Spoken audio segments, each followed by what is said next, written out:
Hola, ¿qué tal amigos? Gracias por acompañarnos. Nuevamente Mario López transmitiendo en este espacio de la cabina de México TV. Estamos en Personalidades a Contraluz y el día de hoy tenemos un invitado que vamos a hablar de un tema muy interesante además de su trayectoria. Él es el maestro Jorge Martínez Arreguín, que es el titular del Juzgado 40 en materia penal. Juez, muchas gracias por estar aquí con nosotros. Mario, gracias, buenos días. Cuéntanos, ¿cuándo y dónde naciste? Cuando nací en 1973, un 23 de abril, en el municipio de Ecatepec, de Morelos, en el Estado de México, y pues un mes de abril que ya se acerca, ¿verdad?, la fecha de cumpleaños. Ya se acerca el cumpleaños, para los que quieran mandar, regalo. ¿Qué es lo que más recuerdas de tu infancia en este municipio? Definitivamente, más que en el municipio, en la casa, los juegos, ¿no? El poder jugar con el balón, el poder jugar con mis carritos, el poder jugar con mis muñecos, los luchadores que en ese momento estaban muy de moda y lo siguen estando, ¿verdad? Pero siempre el pequeño ring, los luchadores con su posición, y eso me trae muy buenos recuerdos. Con mi hermano, el mayor, era con quien regularmente pues solíamos efectivamente jugar, ya fuera con los carritos, con las pistas, incluso con balón, fútbol, y básicamente es lo que me trae bonitos recuerdos. Debo aclarar que por ser el menor de edad, la diferencia pues de edad con mis hermanos influyó para que fuera muy poco el tiempo que estuvieran conmigo. Entonces prácticamente mis juegos los realizaba solo en la casa, regularmente acompañado de mi abuelita, pero me divertía. Ya obviamente al crecer y la oportunidad de salir a jugar, pues lo hacía con mis amigos de la cuadra, ¿no? Claro. Así es. ¿Y quién es el personaje que más admiras? ¿Quién es el personaje que más admiro? Es una pregunta que la puedo establecer, yo creo, por bloques. No tengo una persona que como única que pueda admirar, pero sí te puedo decir que hay momentos en que uno admira a ciertas personas por su nobleza, por su espontaneidad, por su ternura, por su amor. Estoy pensando en mis hijas, en Ani, en Fer, a quienes las admiro porque aprendes mucho de una niña, de un niño. Aprendes esa calidez que cuando uno crece pues vas perdiendo. Admiro la atención, la solidaridad, el amor de mi esposa, los cuidados. Admiro su entereza, su fuerza. Admiro obviamente la forma de educar que me proporcionó mi padre, que me proporciona todavía mi madre, la manera de trato que me da la familia. Eso es lo que principalmente admiro. Y obviamente admiro personas que te enseñan en otros campos muchas virtudes. Ayer le daba yo continuidad a la admiración por Lionel Messi, por ejemplo, ¿no? Un jugador extraordinario en el ámbito de los deportes, a Roger Federer, ¿no? Con una gran trayectoria, y me parece que esa debe ser, al menos desde mi punto de vista, la manera de admirar a las personas, como en este caso a ti, por este gran programa, que sé que va a seguir teniendo el éxito que ha tenido.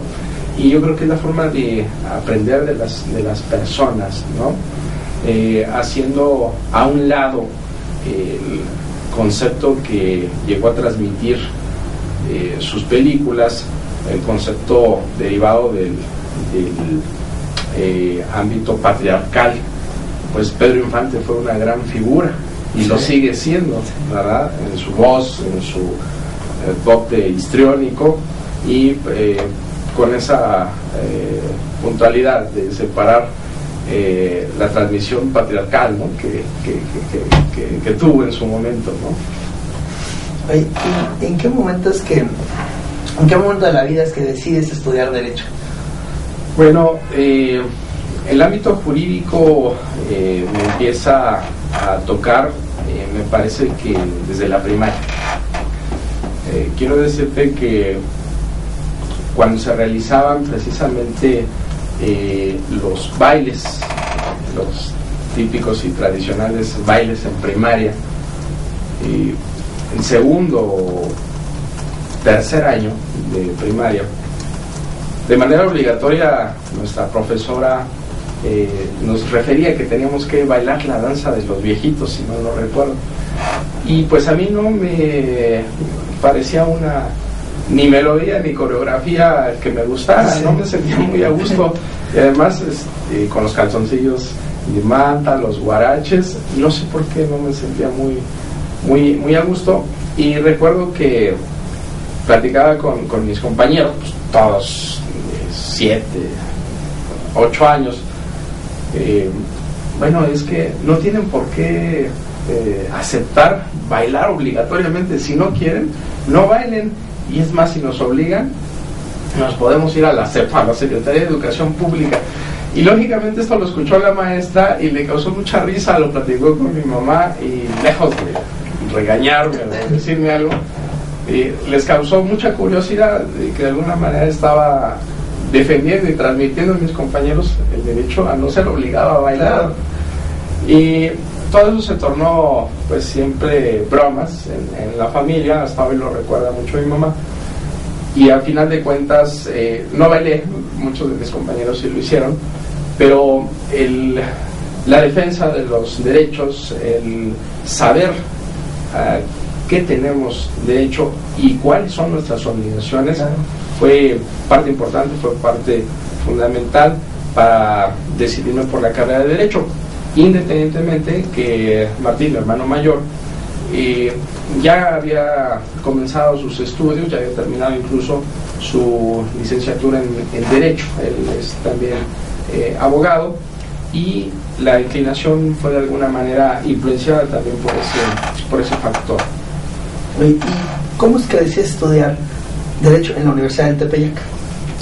Bueno, en la Universidad de Tepeyac ingresé al comenzar la preparatoria. Lo que era el programa precisamente del colegio se consideraba ya el cuarto año de bachillerato, que para mí era el primer año de preparatoria, y de alguna manera la cercanía, la oportunidad de llegar a tiempo a clases influyó para que primero mis padres me pudieran apoyar con la colegiatura, ellos mismos decirme que podía seguir ahí en la licenciatura, porque nosotros en la familia tuvimos un comercio, mis papás era un comercio de bonetería, mercería, y bueno, todos nuestros hermanos, mi hermana y mis 2 hermanos colaboraron precisamente en las labores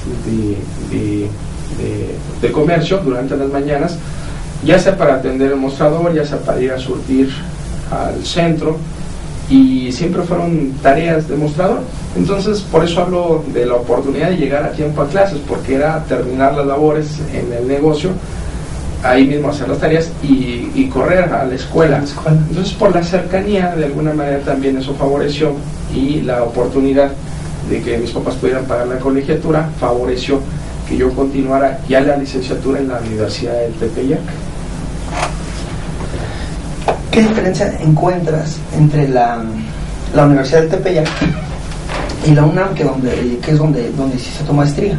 Sí, mira, es una pregunta interesante. Quiero decirte que la Universidad del Tepeyac, por ser una institución privada, me dio la oportunidad de conocer personas que su trayectoria escolar comenzó ya sea ahí mismo, en el Colegio del Tepeyac o en otras instituciones privadas. El sistema escolar, debo reconocer, porque tanto primaria como secundaria yo la realicé en el sistema público, sí tienen sus diferencias.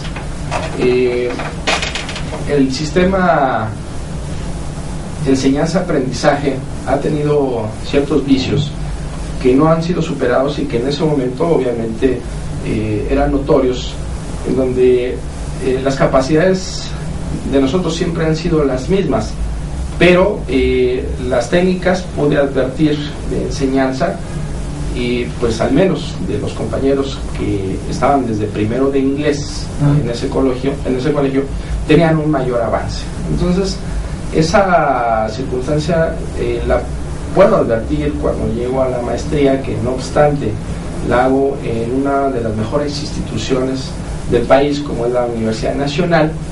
Efectivamente el aprendizaje fue, o los métodos de aprendizaje fueron mucho mejores, fueron mucho más preparados, pero notaba que el proceso de enseñanza de los compañeros tal vez no era lo suficiente para absorber precisamente los conceptos que en ese momento ya nos transmitían en la maestría.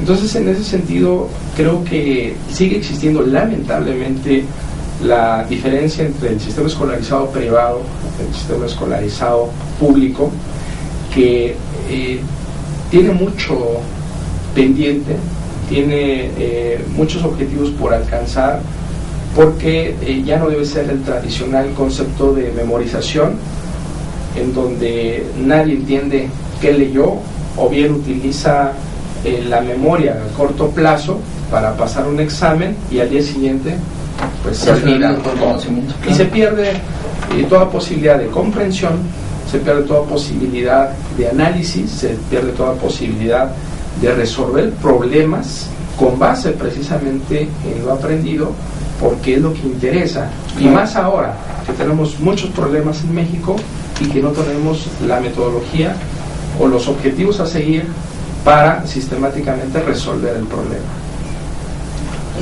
¿En qué momento es que decides inclinarte hacia el área penal del derecho, y cuál fue el motivo que...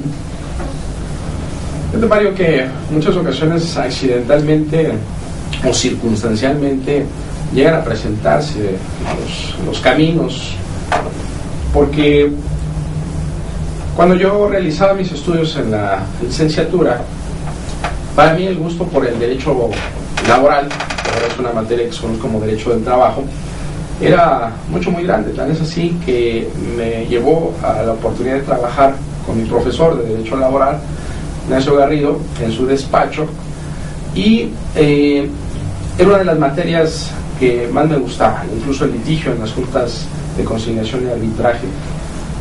Sin embargo, al tener ya fecha de examen de titulación, me hacen la invitación a través de mi hermano para ingresar a la recién creada unidad especializada en delincuencia organizada, lo que ahora viene a ser la CIEDO en la Procuraduría General, en el área de secuestros. Y bueno, para esa edad, para haber concluido la universidad, pues para mí fue algo muy atractivo. Claro. Pero sobre todo fue algo que en mi mente vislumbraba aventura, y así fue, porque para un joven entusiasta que acaba de terminar la licenciatura, pues escuchas procuraduría, escuchas policías, escuchas ladrones, escuchas secuestradores, realmente es algo que te llama la atención. Claro. Efectivamente, realizo mis exámenes, tengo la oportunidad de quedarme en PGR y soy parte del grupo de conejillo de indias que utiliza la UEDO, o que utiliza la institución en ese momento para comenzar precisamente este trabajo de integración de la lucha contra la delincuencia organizada, y muy en particular el área que me correspondió, precisamente el área de secuestros. Iniciaste como la gran mayoría de los abogados inician en este país, ¿no? Yo creo que en el mundo, como pasante sí, en algunos despachos. ¿Alguna anécdota que nos puedas contar? Pues cómo inicié, por ejemplo, trabajando en un despacho, que fue algo muy singular. Cuando cursaba el sexto, séptimo semestre de la licenciatura, un amigo, César, que ya trabajaba precisamente de hacía tiempo en un despacho, platicando de la cuestión práctica, le pregunto: oye César, pues invítame a los juzgados, por lo menos para saber en dónde están, porque uno no sabía ni se imaginaba cuál era la estructura, el funcionamiento y la ubicación de los juzgados. Efectivamente nos quedamos de ver en Niños Héroes, en el Tribunal Superior de Justicia. Ingresamos y fuimos a recorrer algunos juzgados donde estaban los asuntos del despacho donde él trabajaba, y comenzamos a checar acuerdos. De entrada se me hizo un poquito aburrido porque tenemos la idea tradicional, por supuesto, de lo que vemos en televisión, en las películas americanas, la forma en que se llevan los juicios, y obviamente me doy cuenta, me percato que no es esa la forma de que se llevan precisamente los procedimientos, y no obstante en materia civil. Finalmente, estando en uno de los juzgados, escucho a una persona que le grita a otra: Pichardo, ¿qué haces aquí? Ya dice Pichardo: mira, es que se me fue el pasante y ahora tengo que venir yo a checar los acuerdos. Pues en ese momento se me prendió el foco, me salgo del juzgado, espero al licenciado Pichardo, soy Jorge Martínez, escuché casualmente que no tiene pasante y pues yo tengo muchas ganas de aprender, no sé nada, pero sigo estudiando la carrera y quisiera tener la oportunidad. Se queda sorprendido, dice: llevo mi tarjeta, y se retiró. Dice: llámame en la tarde. Bueno, le marqué desde la universidad, le marqué por teléfono, me dice: puedes venir en este momento para platicarlo con mi socio. Efectivamente me traslado a Insurgente Sur 1180, frente al Parque del Río, de lado a lado, y platico con ellos, ven mi entusiasmo, mis ganas de aprender, y me contratan esa misma tarde. Entonces comienzo a trabajar al día siguiente, y bueno, pues con excursiones de la parte de Ecatepec, donde yo vivía, a Insurgente Sur al despacho, después a Niños Héroes, de Niños Héroes a Insurgente Sur, y de Insurgente Sur a la universidad. Entonces, una travesía, ¿no? Una travesía, pero muy interesante, que fue el primer trabajo en materia jurídica. ¿Cómo considerarías el estudio del derecho hoy en día en nuestro país para todos los jóvenes que están estudiando derecho? Es el estudio del derecho es una oportunidad de conocer la amplia riqueza en la cultura jurídica que tiene México. La Constitución Política de los Estados Unidos mexicanos nos permite advertir no solamente esa parte de derechos humanos y las garantías que los protegen, sino también una parte de la estructura y el funcionamiento de todas nuestras instituciones. Yo creo que conocer precisamente los derechos, pero también las obligaciones que tiene el ciudadano, pues nos permite construir un México de respeto, nos permite construir un campo de oportunidades, no solamente laborales, que van a traer como consecuencia mejores oportunidades económicas, sino también como una oportunidad para que hagamos respetar precisamente esos derechos y que tengamos acceso de manera oportuna y debida a todas las prerrogativas que existen, y que formemos una disciplina de respeto también a las obligaciones que tenemos. Entonces, el ser abogado pues permite estar en tan diversas áreas, que no solamente el campo penal, tratándose de toda la problemática de delitos, sino también en el campo laboral, en el campo económico, en el agropecuario, en el derecho agrario, fiscal, en fin, una amplitud que realmente nos obliga a conocer el amplio mundo del derecho, pues para tener una mejor armonía en la sociedad, porque al final de cuentas su función como reguladora de las conductas del hombre en sociedad pues permite una convivencia mejor, armónica, de respeto, de tranquilidad en una sociedad. Y yo creo que actualmente, con los problemas que vivimos, ha habido una desafortunada articulación de las obligaciones y de los derechos que han provocado pues incidencia delictiva alta, han provocado un exceso en la violencia de la delincuencia organizada, han provocado problemas que han afectado no solamente la parte psicomental de las personas, sino también incluso la economía. Actualmente, con el crecimiento de los problemas provocados por la delincuencia organizada, pues han cerrado más de 160,000 empresas en todo México, y eso redunda en una pérdida multimillonaria que afecta obviamente el desarrollo del país.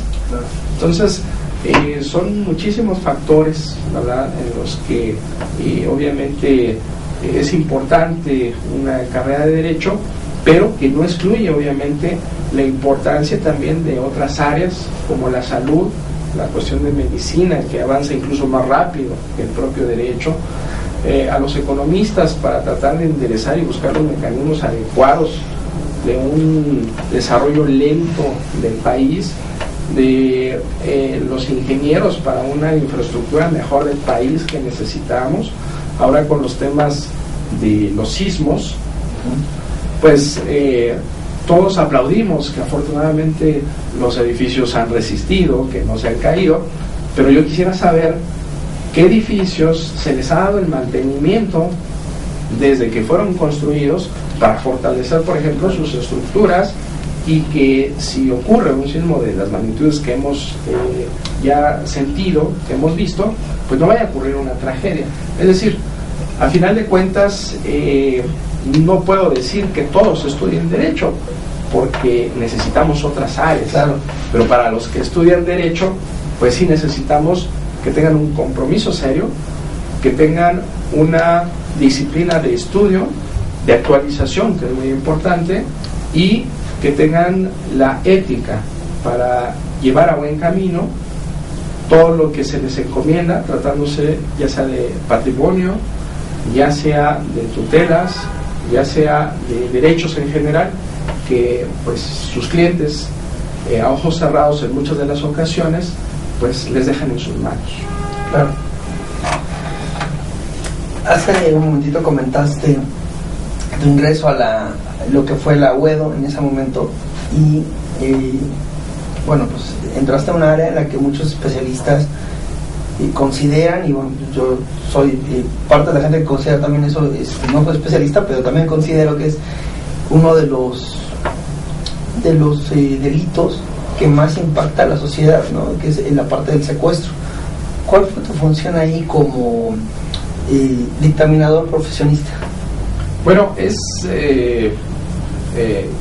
fue interesante esa parte de mi carrera profesional, porque son los primeros acercamientos ya más, digamos, serios con una institución pública, en este caso la Procuraduría General de la República.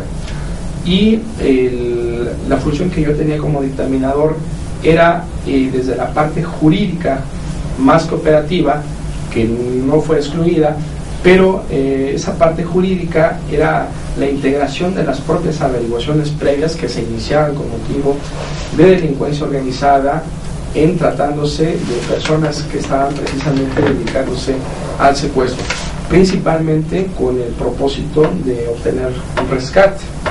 En esa época, la integración de averiguaciones previas nos llevaron a diversas investigaciones muy importantes y relevantes, entre ellas la investigación de Daniel Arismendi y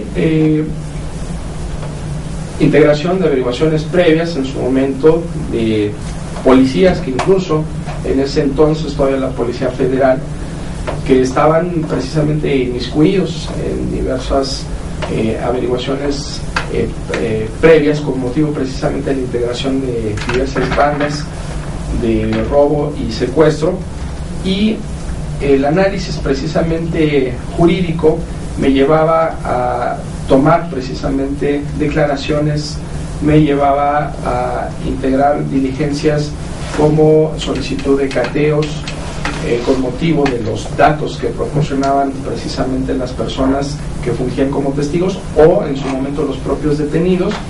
Y vuelvo a repetir, esa parte jurídica se complementaba con la parte operativa en el cumplimiento y acompañamiento a policía, en ese entonces Policía Judicial Federal, para cumplimiento de órdenes de aprehensión, para llevar a cabo cateos y declaraciones en personas que ya estaban privadas de su libertad pero que necesitábamos información y estaban recluidas en los diferentes centros preventivos, no solo en la ciudad sino en el interior de la República, y era la parte fundamental en la que precisamente estaba yo realizando mis labores ahí en la web.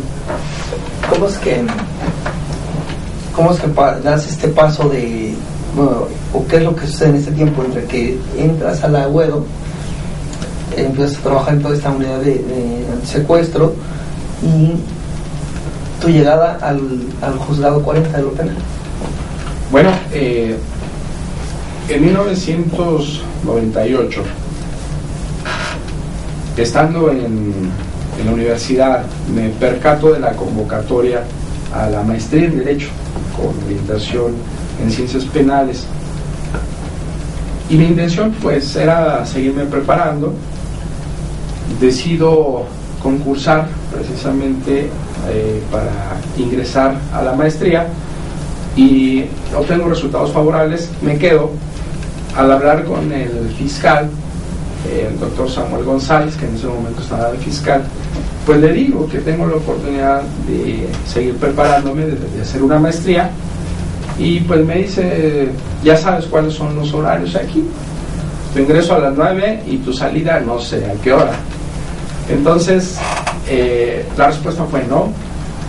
En ese momento surge precisamente la invitación de también un profesor, Pablo Picasso, que ya fungía como juez, en ese entonces juez de paz penal, y me llama por teléfono coincidentemente el mismo día y me dice, Jorge, hay una plaza, ¿la tomas o la dejas?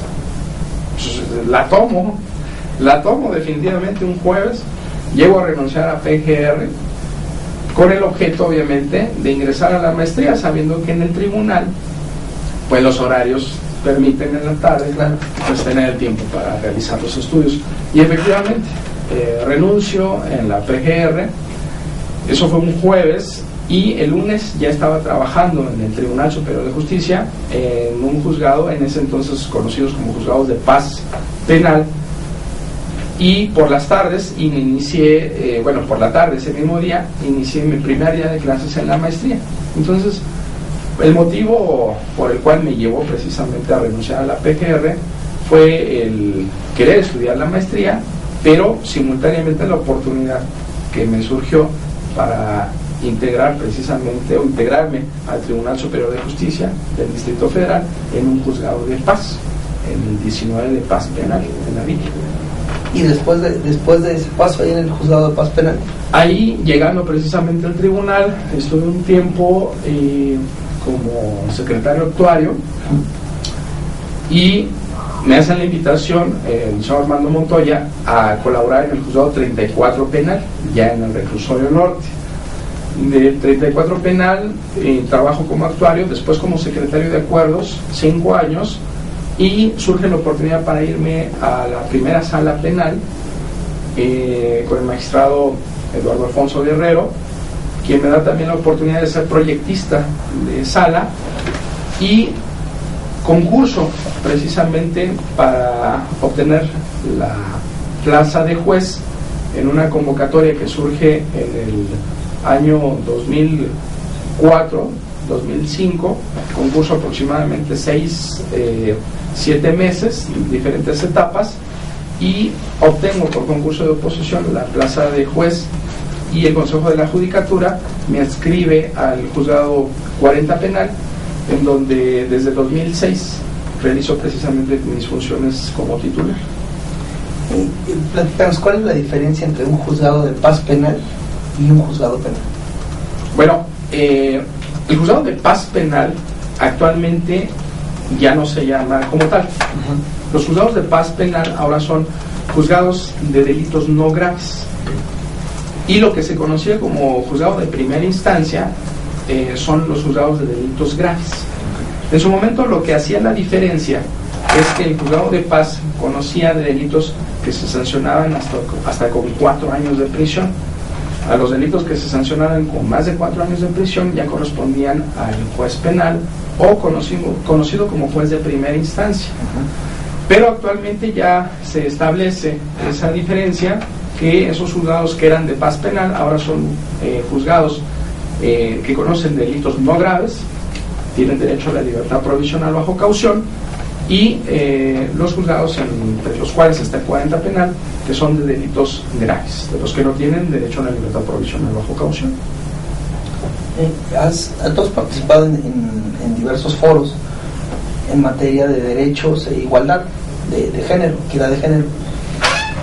¿Consideras que nuestra actual legislación cumple con este precepto constitucional, que es una de las garantías individuales que marca que el hombre y la mujer son iguales ante la ley? Actualmente la Constitución, a raíz de una reforma, precisamente establece ahora la protección de los derechos humanos y de las garantías que deben proteger precisamente esos derechos humanos. Efectivamente, en la propia Constitución, en el artículo 4, se establece la igualdad o el derecho a la igualdad, pero también el derecho a la no discriminación. Aquí me parece que el problema no es tanto de lo preceptuado en la legislación, que en este caso es la Constitución, sino de las buenas o malas prácticas que de manera aplicativa tengamos los operadores del sistema de justicia respecto de las leyes que deben proteger adecuadamente no solamente a la mujer sino al hombre. Pero ¿qué sucede aquí o por qué surgen algunas disposiciones que parecieran discriminatorias en perjuicio del hombre? Por ejemplo, la ley de acceso de las mujeres a una vida libre de violencia, que existe en el Distrito Federal, que existe en materia federal, que existe en algunos estados, en algunos desgraciadamente, deberían existir en todos, en algunos estados de la República, son únicamente medidas, o se conocen como medidas afirmativas, que son disposiciones temporales para equilibrar precisamente esa condición de desigualdad que existe del hombre hacia la mujer en materia de violencia. Y no son discriminatorias porque esas medidas afirmativas son medidas que operan precisamente para equilibrar las condiciones. Actualmente 7 de cada 10 mujeres desgraciadamente sufren violencia, no solamente física, emocional, económica, y las condiciones patriarcales en que históricamente se ha caracterizado México y otras naciones ha condicionado a la mujer de manera de infravaloración, ha condicionado a la mujer como una cosa, ¿no? Como un ser humano, ha restringido su participación en el campo reproductivo o de producción económica y se ha limitado únicamente a la parte doméstica, al cuidado de los hijos, derivado de su muy noble y afortunada condición biológica. Pero eso ha propiciado que en la construcción del derecho se hayan establecido normas discriminatorias hacia la mujer, porque en su momento, por ejemplo, no se permitía que tuviera un voto a elección popular. En su momento no se permitía el acceso, o si se permitía, las prácticas no le daban la participación precisamente para que fuera electa, como ahora como medida afirmativa se conocen las cuotas de género, ¿sí? Para que haya precisamente un equilibrio. Y el condicionamiento que se dio precisamente a la mujer ha sido más de construcción social, ha sido más de ideas que se han tenido de superioridad del hombre hacia la mujer ha sido más de una condición de fortalecimiento y conservación patriarcal que de disposición legislativa, porque claro, tenemos el principio de derecho a la igualdad, pero ¿cuáles son los mecanismos y la estructura y el condicionamiento social para que funcione precisamente una condición igual, no en la ley, sino ante la ley? Claro, porque tenemos precisamente ese derecho a la igualdad en la ley, pero ahora, ¿cómo llevarlo ante la ley? ¿Sí? Y entonces, esas condiciones es lo que ha marcado básicamente una discriminación precisamente hacia la mujer. Lo vemos, por ejemplo, en el caso de los extranjeros. Si una extranjera va a contraer matrimonio con un mexicano, existe un trámite previo, burocrático, que dispone la Ley General de Población para que se obtenga un permiso y se pueda acceder precisamente al matrimonio.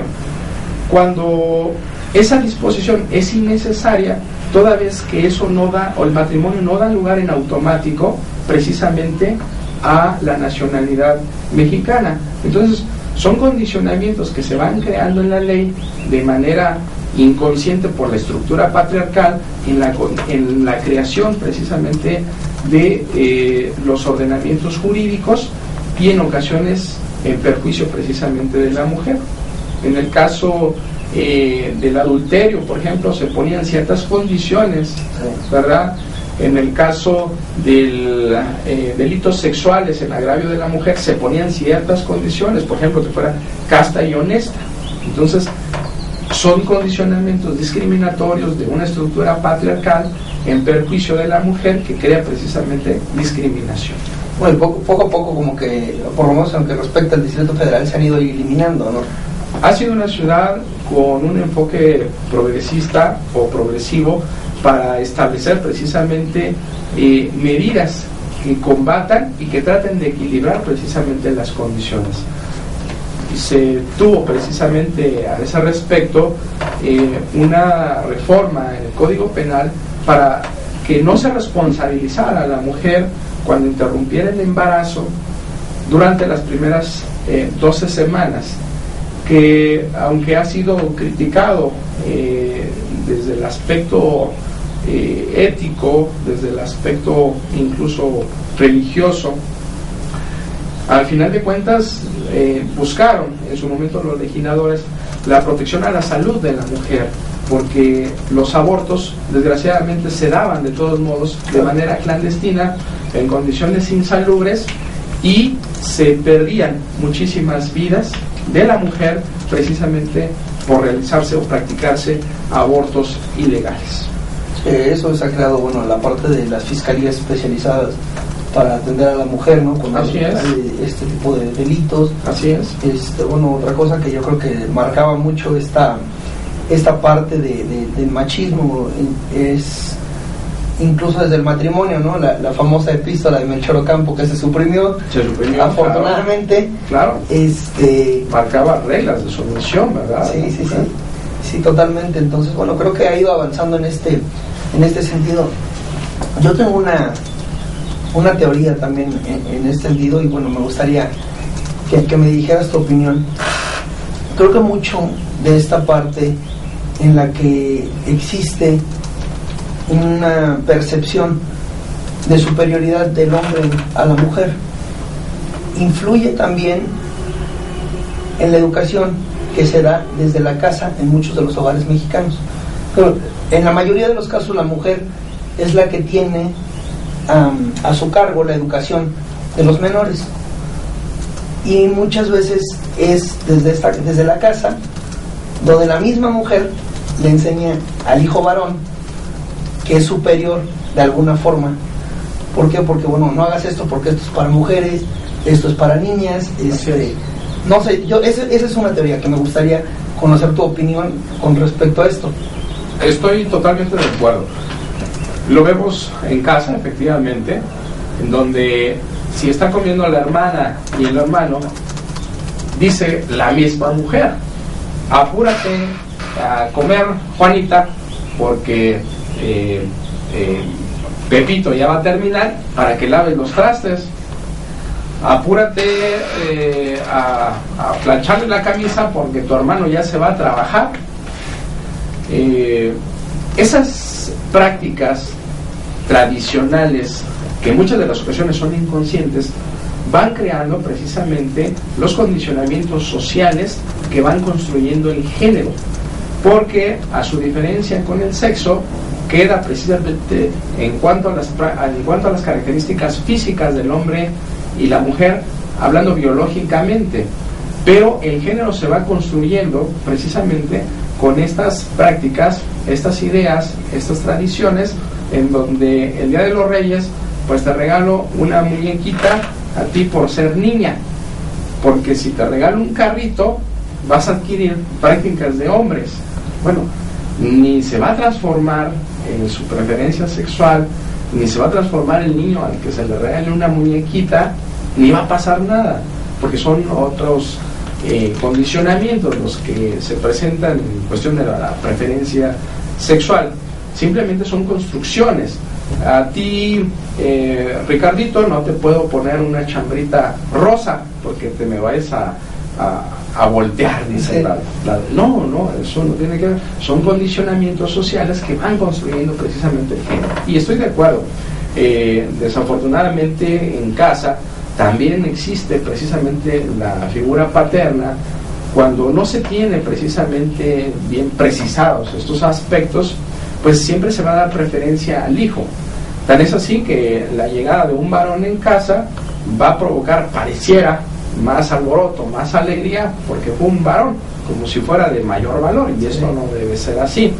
Tengo 2 hijas que para mí es una adoración, es algo extraordinario, de quienes aprendo mucho, y esa parte yo creo que es la que tenemos que cuidar mucho, no seguir acostumbrándonos a crear modelos que históricamente han servido únicamente para crear desigualdad en el hombre y en la mujer.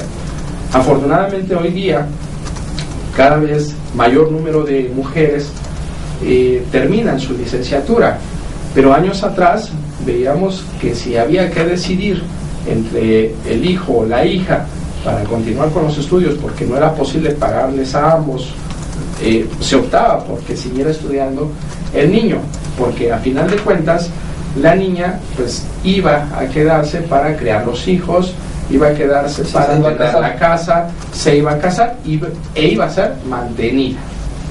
Entonces ese condicionamiento iba creando desigualdad de mayores profesionistas varones y más amas de casa, que en su momento, ante el divorcio, ante la separación, no solo se quedan con los hijos, sino se quedan sin ingresos necesarios, idóneos, dignos para atender precisamente el desarrollo de los hijos. Ahorita que mencionaste este tema del divorcio, es muy interesante también este paso que se dio en el Distrito Federal hacia un divorcio encausado, ¿no? Creo que también eso contribuye a apoyar de alguna forma la igualdad entre hombres y mujeres, ¿no? Sí, definitivamente las decisiones que toma el hombre actualmente deben tener el mismo valor que las decisiones que deban tomar la mujer. En ese sentido, pues el divorcio encausado no busca otra cosa que al final plasmar la sola voluntad que tengan los contribuyentes de haber decidido que ha concluido precisamente una relación afectiva, una relación de matrimonio, una relación en la que por diversas causas ya no pueden continuar juntos. Claro. Y hay un tema en común, tú has participado y has escrito al respecto, que creo que es algo de donde México ocupa uno de los lugares más altos, lastimosamente, que es el tema de los feminicidios. Y ¿cómo hacer para elevar las penas en este sentido? ¿O cómo hacer como nación para evitar seguir escalando en este nada honroso lugar? Sí, Mario, yo creo que el tema no sería cómo incrementar las penas, que de por sí son altas, pero que no han demostrado ninguna, en su momento, ninguna rehabilitación, ahora ninguna reinserción social. Vamos, aquí lo más importante, y es también un problema de perspectiva de género.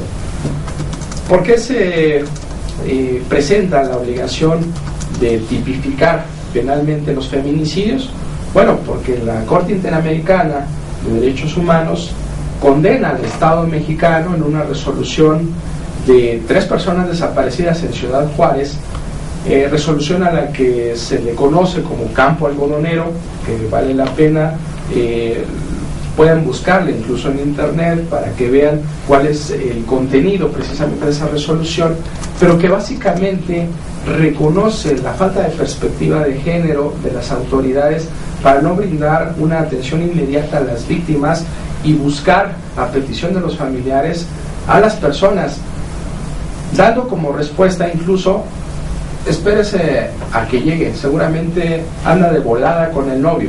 Bueno, un término con falta de perspectiva de género, porque las autoridades dieron por hecho que se habían ido con el novio, cuando en realidad habían sido secuestradas, habían sido violadas y habían sido asesinadas. Entonces, la Corte Interamericana establece en esa resolución conocida como campo algodonero la necesidad de que exista medidas para tratar de equilibrar esta desigualdad, este reconocimiento de patriarcado en México, y sugiere precisamente sancionar a aquellos homicidios que se susciten por hombres en razón del género hacia mujeres.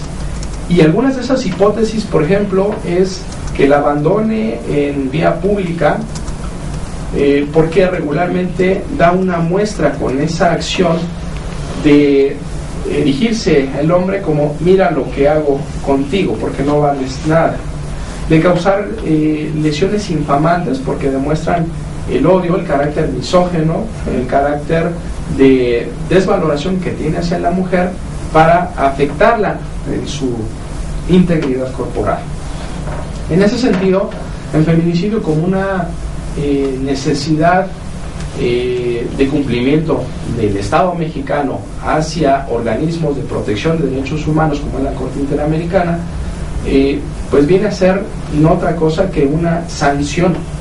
La tipificación de feminicidios es una sanción que impone precisamente la Corte Interamericana para que todo México, a nivel federal, y cada uno de los estados establezca precisamente en su código penal los feminicidios. Entonces, yo creo que aquí la respuesta sería nuevamente a la cultura de reconocimiento de igualdad de géneros, de reconocimiento de la mujer, de respeto, de no agresión, de protección precisamente a que tenga una vida libre de violencia, y vuelvo a repetir, no solamente física, sino también emocional. Entonces, en ese sentido, yo creo que debe ser la educación, la cultura, las políticas públicas, la difusión que se realice para respetar y tener en cuenta que no debe infravalorarse a la mujer, que debe mantenerse en un plano de igualdad, en un plano de oportunidades, incluso en el campo de desarrollo económico, y eso nos va a llevar, yo creo, a una disminución precisamente en este tema, que quisiera yo fuera en muy pocos años, pero que es un tema cultural, un tema de cambiar precisamente de mentalidad para eliminar precisamente las agresiones desde pequeños, y aprendan cuando se es adulto a respetar debidamente a la mujer. ¿Consideras que también debería de existir una mayor difusión, una mayor campaña, una mayor concientización hacia las mujeres en materia de la denuncia? Porque yo he visto por algunas experiencias cercanas y otras no tan cercanas que la mujer en la mayoría de los casos no denuncia, y no denuncia por muchas razones. Sí. Y no denuncia el maltrato, no denuncia todo esto hasta cuando lamentablemente pues a veces ya es demasiado tarde, ¿no? Sí, son muchos factores los que influyen. Uno de ellos es precisamente el sometimiento que tiene la mujer en los círculos de violencia, que le impide poder advertir la situación anormal que vive en casa, que vive en la oficina, que vive en la escuela, que vive en la fábrica, que vive en cualquier lado donde se encuentre, por ese sometimiento, ese hostigamiento, esa violencia ejercida por el hombre, que siente miedo de denunciar. Pero es importante que tengan la decisión de hacerlo, pero más importante que las autoridades encargadas de conocer precisamente de estos asuntos tengan la capacitación necesaria, la conciencia oportuna de saber tratar a la mujer. ¿Por qué lo digo? La mujer en ocasiones no denuncia porque si llega ante la gente del Ministerio Público, es que mire cómo me dejó mi marido, me ha golpeado, ¿sí? La respuesta de la gente del Ministerio Público, ¿cuál va a ser? Oiga, pues ¿qué le hizo? Entonces, esa respuesta va a desmoralizar, va a desanimar a la mujer, porque continúa esa estructura patriarcal precisamente en las autoridades que procuran o administran justicia, tratándose del área penal. Claro. Tratándose del área familiar, por ejemplo, en el caso de custodia o en el caso de pensión alimenticia, si tiene derecho a un 40-50% y se le otorga un 15% porque decide el juez o la juez que no, dada su condición de vida, no necesita más ingresos que los que se les proporcionan con el 15% para comer, es suficiente. Y entonces se pierden aspectos, bueno, de otro tipo de necesidades tal vez de distracción, necesidades tal vez de vestido, de gusto, en fin, aspectos que van limitando las prácticas precisamente de las autoridades respecto a la necesidad que tenga de denunciar la mujer. Sí, eso es bueno, y hablabas del el feminicidio que ya se tipificó en el Código, por lo menos en el Distrito Federal. En el Distrito Federal, muy recientemente incluso en el Código Penal Federal, tengo entendido que hay una aprobación, lo que sí es que no estoy seguro si ya se publicó, pero la semana pasada, antepasada, se aprobó por el Congreso la tipificación en materia federal. Sí, porque eso es bueno, algo que debiera estar homologado, ¿no? Porque si hablamos de violencia hacia la mujer en una ciudad con un nivel educativo y cultural medio alto como es la Ciudad de México, pues ni hablar de la violencia que se ejerce contra la mujer no sé, en alguna entidad como Chiapas, que de por sí ser mujer ya los condiciona de forma diferente. Ahora muchas veces se rigen por los usos y costumbres, entonces bueno, pues ahí la mujer carece de los derechos más elementales a veces, ¿no? En ocasiones, no podríamos generalizar. Yo estoy seguro que existen etnias que sí, no obstante, también tienen esos condicionamientos donde la mujer es la que pues va 4 o 5 kilómetros caminando por la leña, que la carga, que es la que va caminando, y el marido en el burro, ¿verdad?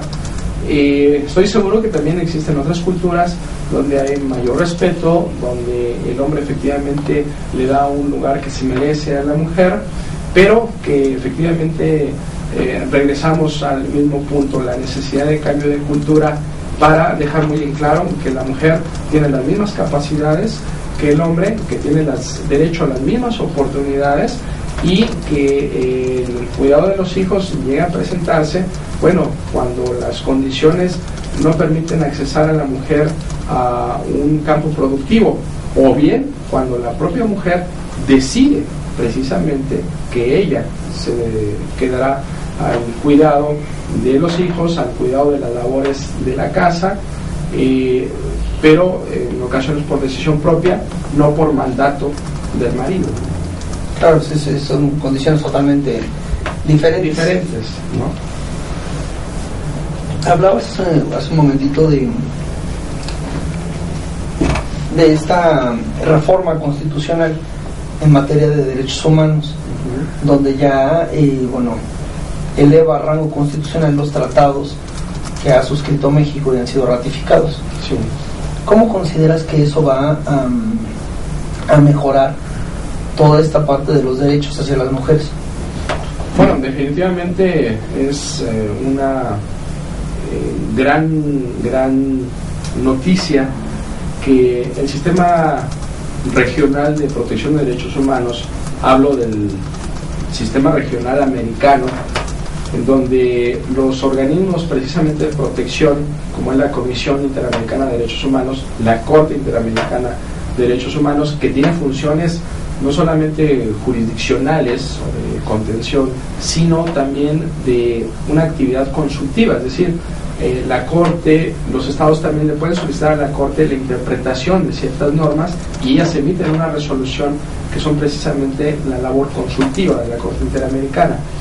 En ese sentido, la influencia que ha tenido ya la hemos advertido precisamente, y lo comentaba con la resolución de Campo Algodonero, en el que se imponen ciertas sanciones al Estado mexicano, no solamente en cuanto a reparación del daño, sino también de mayor protección a una vida libre de violencia hacia la mujer, invocando tratados como la CEDAW, la Belém do Pará, que tienen que ver con los derechos específicos de la mujer, en donde tiene derecho a una no discriminación, tiene derecho a una igualdad que le permita estar libre de esa violencia, y en esas sanciones se establece efectivamente la necesidad de que en las legislaciones se tipifique el feminicidio, aun cuando no lo establece con esas palabras, pero establece la necesidad de que se tipifiquen condiciones que permitan liberar de la violencia a la mujer, erradicar esa violencia y por supuesto prevenirla.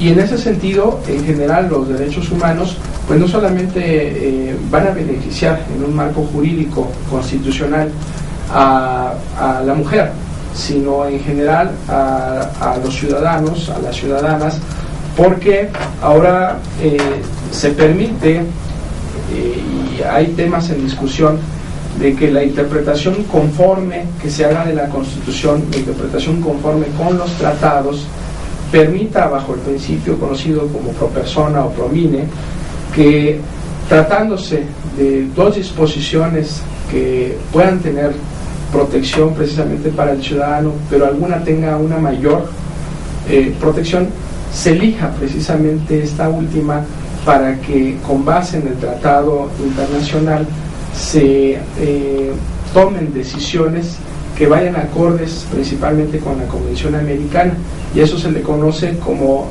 principio de convencionalidad, es decir, el análisis que se realice de los tratados internacionales, principalmente de la Convención Americana, respecto de las disposiciones, ya sea en la Constitución, en leyes federales o leyes locales, y se advierta que si su interpretación es conforme con la Constitución y con los tratados, se aplique. Pero si hay una variante o hay un perjuicio, ¿sí?, que de acuerdo a la Convención Americana o a la propia Constitución pueda afectar los derechos humanos, el principio de convencionalidad permita inaplicar la disposición legal y entonces optar por la disposición de la Convención Americana.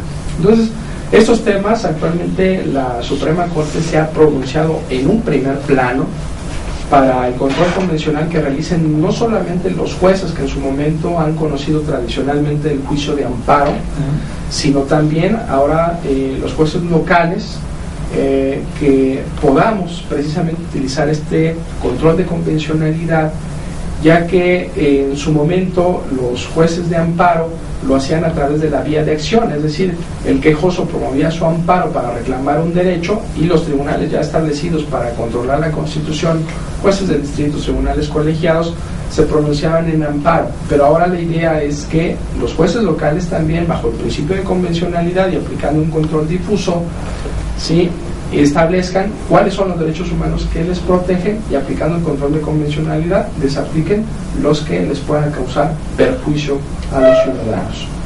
En términos generales sería precisamente esta reforma, que vuelvo a repetir, no solo protege a la mujer, reconoce o sería un instrumento para establecer un poquito más sólido el principio de derecho a la igualdad y no discriminación, pero por supuesto como consecuencia reconocer que existen tratados internacionales como la Convención Belém do Pará, que fue ratificada o que fue realizada en Brasil, o la CEDAW, una convención para prevenir y eliminar la discriminación de la mujer, y que aplican derechos específicos precisamente para protección a una vida libre de violencia de la mujer. Al hablar de discriminación, bueno, no podemos olvidar también esta discriminación que existe históricamente hacia nuestros pueblos originarios, a la parte, a nuestra cultura indígena, no a nivel ciudad, sino a nivel país en general, ¿no? Creo que es una parte también en la que habrá que trabajar mucho en materia de derecho, ¿no? Definitivamente se necesitan muchísimas políticas públicas para que las diversas etnias recuperen ciertos derechos, pero algo muy importante, sin que se pretenda invadir su tradición, sin que se pretenda eliminar su propia cultura, sin que se pretenda menoscabar las tradiciones que ellos mismos han defendido a través de los siglos. Claro.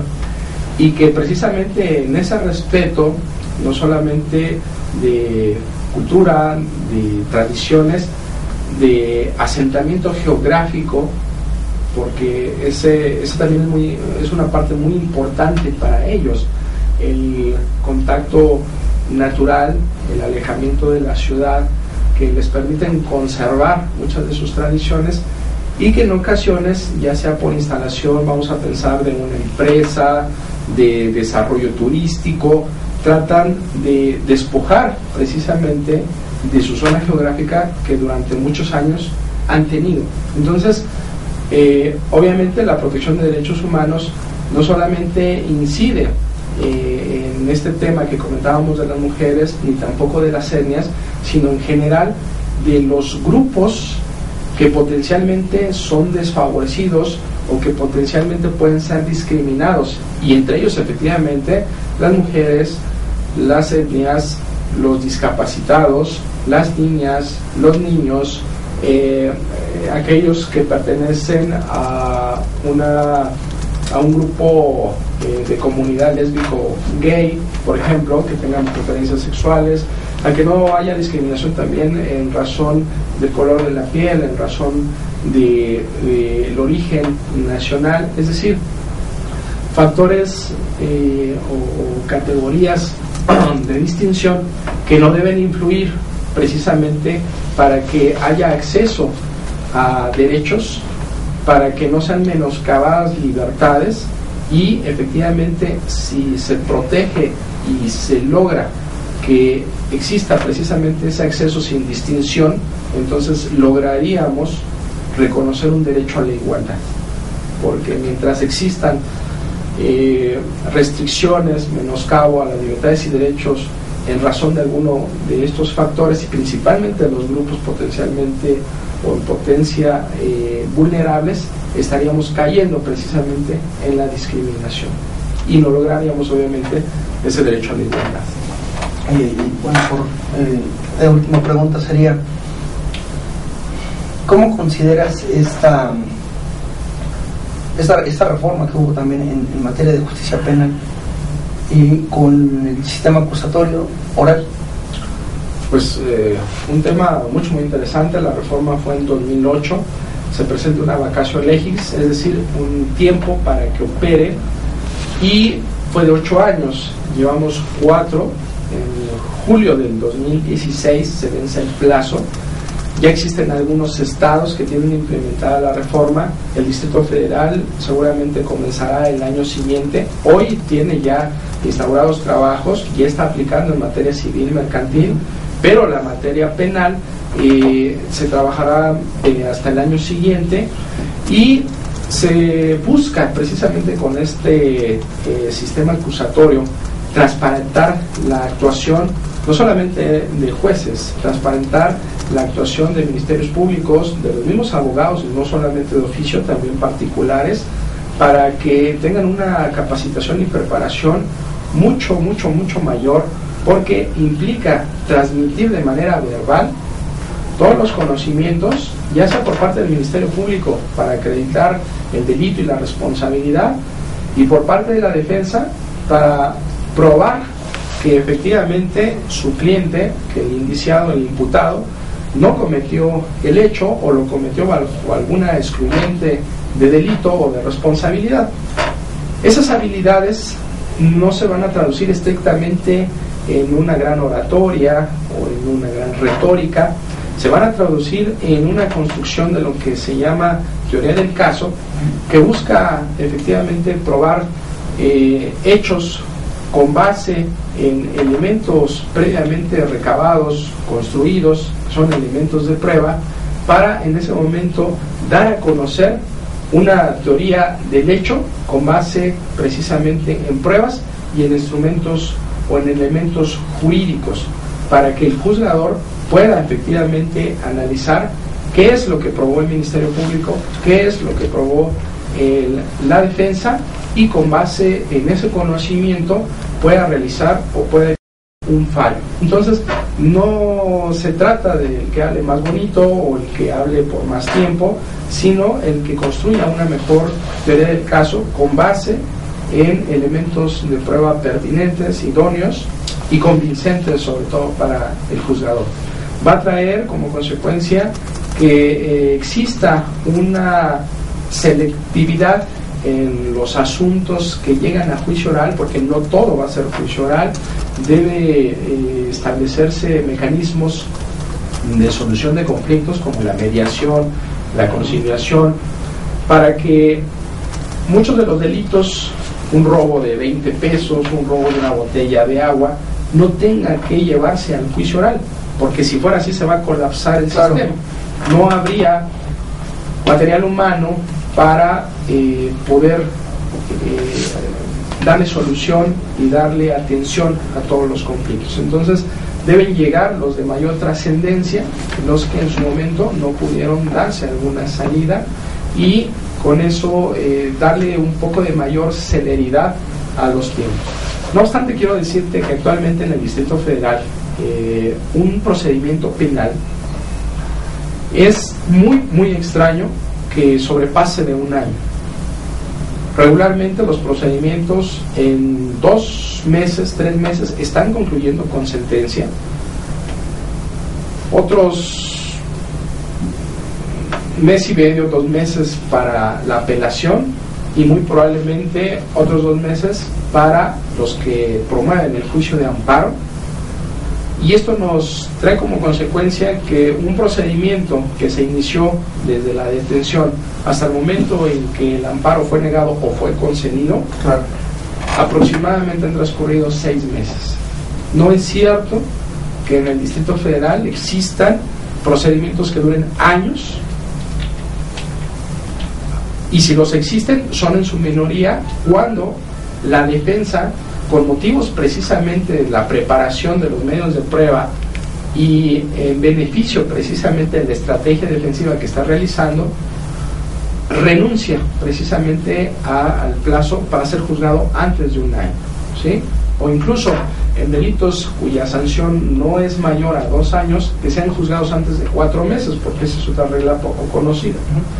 En esas condiciones, el sistema acusatorio en el Distrito Federal tendría entonces obligatoriamente que funcionar de manera o con mayor celeridad para poder romper esos registros que actualmente se tienen y poder decir que los beneficios en cuestión de temporalidad también se presentan en el sistema acusatorio. Ahí estaremos cumpliendo con ese principio de que la justicia esté pronta y expedita. Así es, pronta precisamente para crear los mecanismos y pueda la persona estar privada, en su caso, el menor tiempo posible.